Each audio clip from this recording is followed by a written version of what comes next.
Hi friends, this விண்டரில் நம்ம explore பண்ண state Colorado. கொலரோடோவில் இன்னைக்கு நம்ம விசிட் பண்ண போகிற பிளேஸ் பகசோ springs, world deepest hot springs. இந்த ஹாட் ஸ்ப்ரிங்கை மதர் ஸ்ப்ரிங்னு சொல்லலாம். தண்ணி பாருங்களேன் எவ்வளோ ஹாட்டாக இருக்குன்னு. ஆக்சுவலி இந்த பிளேஸ் வந்து வேர்ல்டு கின்னஸ் ரெக்கார்ட் சர்டிஃபைட். இந்த ஹாட் ஸ்ப்ரிங்கோட டெப்த்து கெஸ் பண்ணிங்கன்னா கமெண்ட்டில் சொல்லுங்கள். வீடியோட எண்டில் இதோட டெப்த் என்னன்னு சொல்கிறேன். ஆக்சுவலி இந்த வாட்டரில் குளிக்கிறதால நிறைய ஹெல்த் பெனிஃபிட்ஸ் இருக்குது.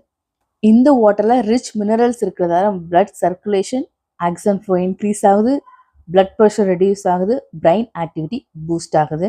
ஆக்சுவலி நம்ம நிஜமாலுமே இந்த தண்ணி சூடாக இருக்கான்னு செக் பண்ணி பார்த்தோம். நல்லா சூடாக இருந்துச்சு. கை இன்னும் கொஞ்சம் உள்ள விட்டு வச்சுக்கோங்க, பயங்கரமாக கொதிச்சுது. இது எப்படி இருக்குன்னு ஃபீல் பண்ணுறதுக்காக நாங்கள் செக் பண்ணி பார்த்தோம். அங்கே பாருங்களேன் தண்ணி எப்படி கொதிக்குது பாருங்கள், புகை வந்துகிட்டே இருக்குது. இங்கே நிறையா மக்கள் குளிச்சுட்டு இருக்காங்க பிகாஸ் ஆஃப் ஹெல்த் பெனிஃபிட்ஸ். நம்ம நெக்ஸ்ட் vlogல பார்க்கலாம். See ya, take care.